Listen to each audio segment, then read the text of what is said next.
Hello, my name is Courtney Harris, and today I'm going to walk you through some of the differences between Google Calendar and Outlook Calendar.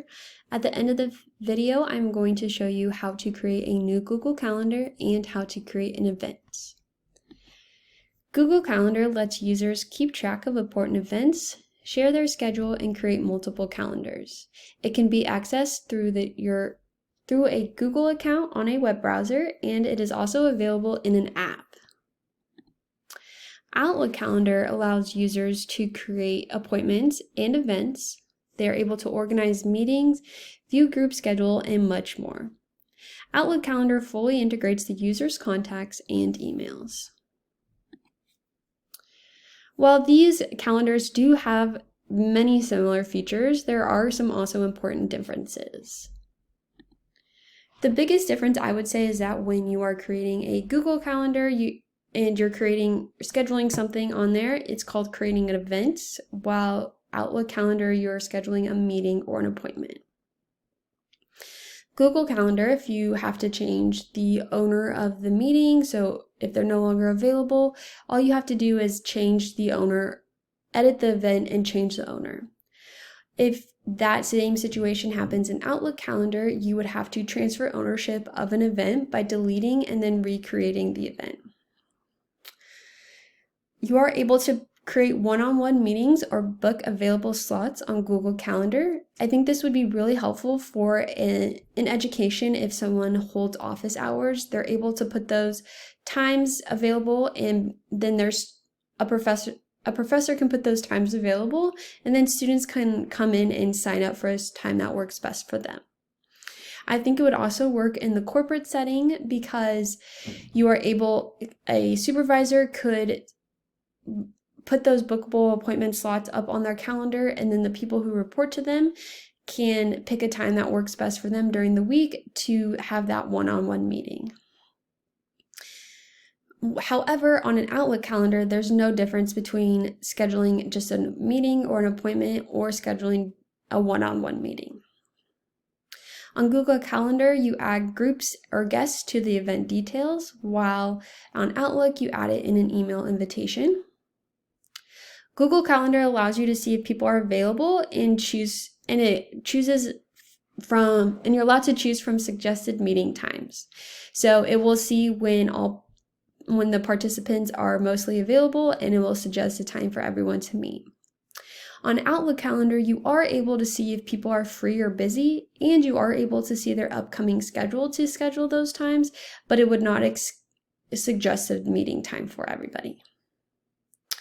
Lastly, for Google Calendars, you're able to overlay calendars. So if you have, for example, two calendars, a personal and a professional calendar, you're able to lay them on top of each other to see what events might overlap.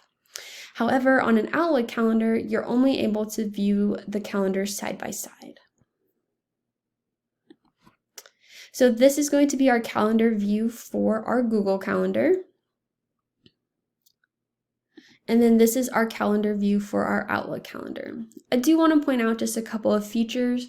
So as you can see, I have it set here to only view the work week. Right up here is also an option for you to change it, but you are able to change it to your view of a day, a week, a month, or just a schedule view. You are able to then schedule a new appointment or schedule a meeting, just depending on your needs. So that is kind of just a look at that Outlook calendar. So to create a Google Calendar, several calendars just allow users to have those to keep track of different types of events. So just like I was talking about, those personal versus those professional events.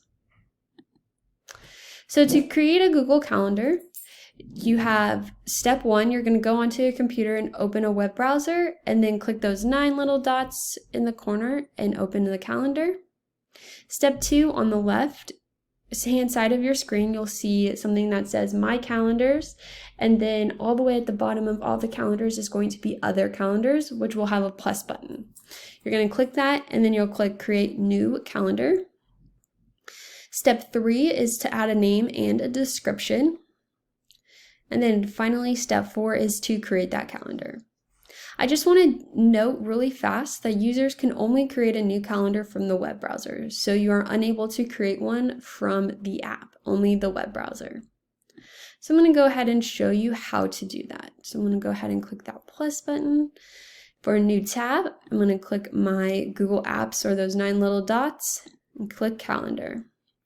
So as you can see, I already have a couple events on there. So these green events are going to be those holidays down here at the bottom.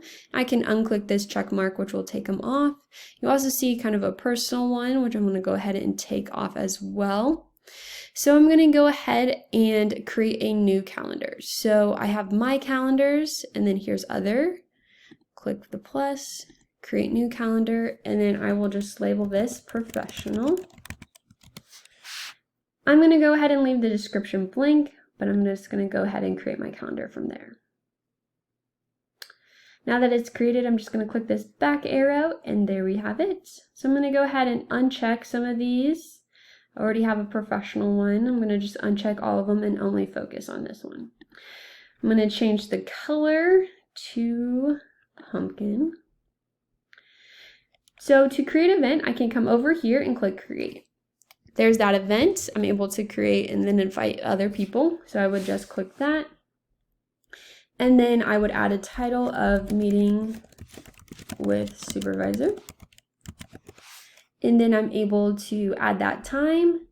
And then I'm able to add that guest. So I can put them in right there. Let's see. So we'll go ahead and just pull up me. You're able to then add, change their guest permissions as well. Okay. So I'm going to go ahead and click save, and then it's going to be on my calendar. Oops, there we go. So if I'm going to go ahead and unclick that, and then again, I can change that view to this week, and there's that. And then from there, I'm also able to click those other ones as well. Another really cool feature when you click create is that you're able to create that focus time. So if you really need just a couple hours in the morning to focus on those emails, you're able to schedule that here. You're able to schedule out of office. So anytime you're taking any time off. You're also able to schedule working location. So ever since the pandemic, we know that a lot of people are working from home or have that kind of hybrid schedule. So this one allows you to create a schedule or just like an event of where you're going to be working. So say on Wednesday, I work from home. I'm gonna then go ahead and click save. And then it gives me the option to do every Wednesday or just a selected date. And so that is just going to be how to set up a Google Calendar and how to create an event. Thank you.